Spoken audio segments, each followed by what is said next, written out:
इधर ना सभी अपनी दृष्टि मतलब अपनी आंखें, अपना मन, अपना ध्यान कहाँ रखेंगे?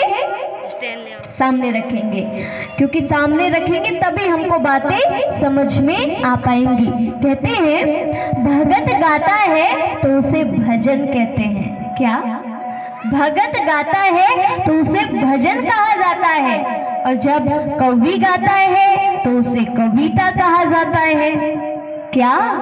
जब कवि गाता है तो उसे कविता कहते हैं, भगत गाता है तो उसे भजन कहते हैं। परंतु जब स्वयं भगवान ही गीत गाना शुरू कर देते हैं ना, तो जब भगवान गीत गाते हैं तो भगवान के द्वारा गाए हुए गीत को क्या कहते हैं पता है?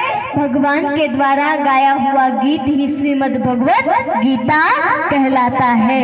तो हम किसी इंसान के द्वारा सुनाए गए गीत को सुनने के लिए नहीं बैठे हैं। किसके द्वारा सुनाए हुए गीत को सुनने बैठे हैं? जरा सोचो।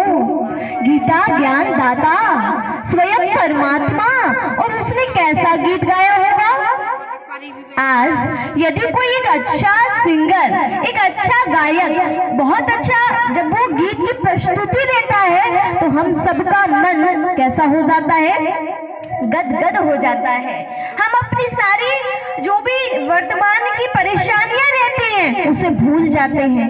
एक इंसान, एक गायक जब गीत गाता है तो वो एक मन को परिवर्तित कर देता है, और जब भगवान ही गीत गाएगा तो सचमुच में सारा संसार परिवर्तित हो जाएगा।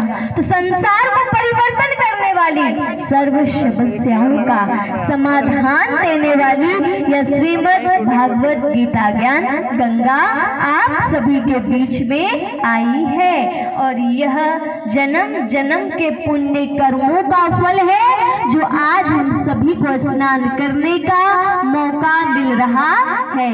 किसी के बस की बात नहीं है। कई लोग देख लेते और इंतजार करते रह जाते हैं। कभी कोई समस्या आ जाती है, कभी कोई बातें आ जाती है, लेकिन जब भगवान की मेहरबानी बरसनी शुरू हो जाती है तो वो किसी भी स्थान पर उपस्थित हो जाते हैं। और ये गीता ज्ञान यज्ञ के माध्यम से ईश्वर का हम सभी को आशीर्वाद मिल रहा है। आप इस बात का ध्यान रखिएगा, ठीक है? तो भगवान की एक कृपा है जो हम सभी के ऊपर बरस रही है।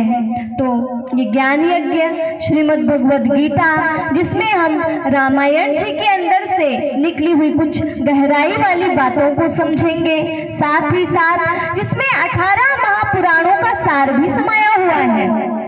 4 वेद, 6 शास्त्र, 18 पुराणे, वेद, वेदांत, उन सबका जो सार है वो क्या है पता है आपको? वो तो गीता जी है, श्रीमद् भगवत गीता है। और श्रीमद् भगवत गीता जो है उसका भी जो सार है उसको हम 7 दिन के अंदर केवल 3 घंटे में, प्रतिदिन कितने देर बैठना है?